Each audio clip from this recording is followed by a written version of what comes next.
I'm Lori Gelman from Howdini.com. If you're going to be hosting a summer birthday party for a little girl or planning any summer party, how about making this really great flip-flop cake?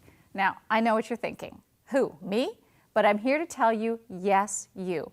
Or actually, Liv Hansen for Betty Crocker Kitchens is here to tell you, yes, you can do this.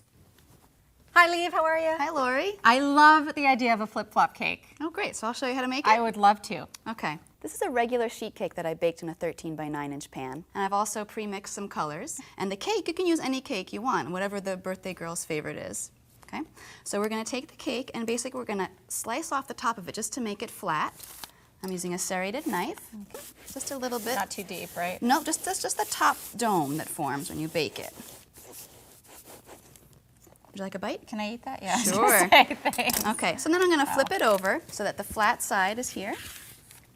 And now I'm going to cut it right down the middle. So one of those cakes will do 2 flip-flops? Yes, really? 2 flip-flops, a little pair.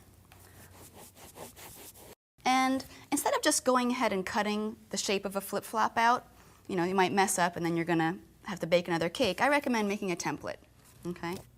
Okay, so you just place them down, and I'm going to use a small knife to cut it out, have a little bit more control. Okay. I'm basically just going to carve around it.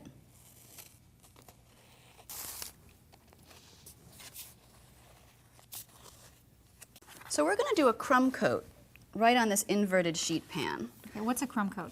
A crumb coat is just a thin layer of frosting that seals in all the crumbs. I'm just going to spread it on as thin as possible. So that'll be your all-over color. These are pink flip-flops. Mm-hmm, yep. Got it.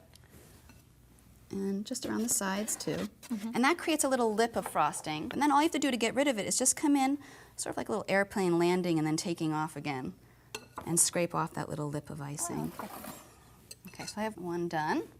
It's kind of an interesting looking knife you're using there. What is that? This is actually an offset spatula. There's like a little bend in it, and it allows you to get into tight areas like this right here and frost it a little bit better. But if you only make one cake a year, chances are you could use just a regular butter knife? You can use a butter knife. So I actually do have one that I've already crumb coated, and I've chilled it for about 30 minutes, and it's ready to be iced. So we can start the decorating process if you want. Because that looks like the most fun part. Okay. Thank you. Ooh, those look good. Okay, so we're ready for the final coat. Now what I do for these is I actually start on the sides first, and I've made an accent color of purple just to set it off a little bit from the top color. And These frosting colors are gorgeous. aren't they fun? I'm frosting the sole of the flip-flop in the purple. That'll give it a nice accent color, and the top will do in pink. So I have it all covered. I'm just going to go around one more time just to smooth it out a little bit. I'm just going to take off as much of the purple frosting as I can, just by sliding my offset spatula towards the center. You're not worrying about wrecking the pink? You don't have to worry about being too neat on the top because we're going to frost some pink frosting right on top. So I'm going to take a dollop, place it on.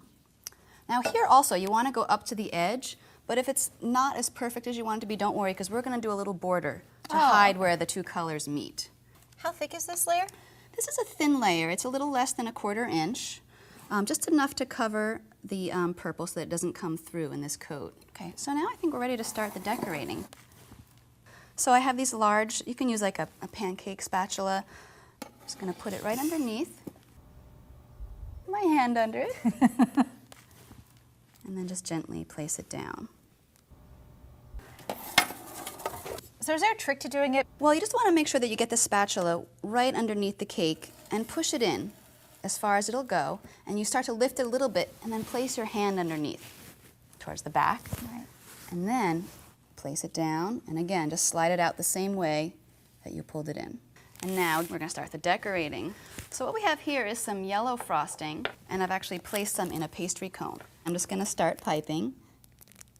So basically, I'm just squeezing with consistent pressure, but moving the bag up and down to create that little zigzag pattern. You always do such a crisp end. Is there a trick to doing that? Yeah, it's called tailing off. And what you do is, as you're squeezing, you release the pressure, and then you pull away. If you keep squeezing as you pull up, you'll get a little tail. Okay.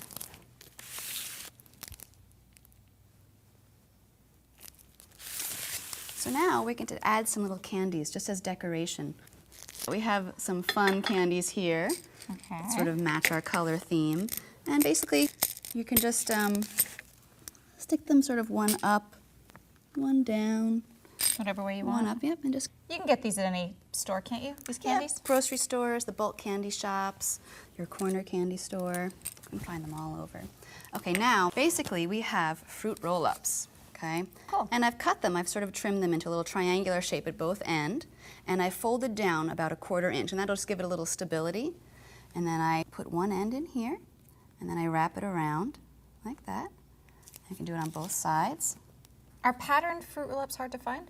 No, you can find those at the grocery store. They're pretty easy to find. And we'll do that So for both cool. sides. You can find solid colored ones too. It doesn't really matter, just as long as it sort of matches the cake you're doing. Well, for the final touch, we can just take some silk flowers and we can press them right between the straps. Pretty. The only inedible thing on this cake. Yes, and there you fun. go. Look good enough to wear Yes. and eat. Thanks, Liv. I can't wait to go to a beach party so I can actually make this and bring it and impress my friends. And if you're going to do a beach party theme, it's fun to have sand buckets on the table and fill them with goodies. You can also use sunglasses, beach balls, and seashells to decorate. And of course, this flip-flop cake can be frosted in any color you like. You should really have fun with it. I'm Lori Gelman for Howdini.com.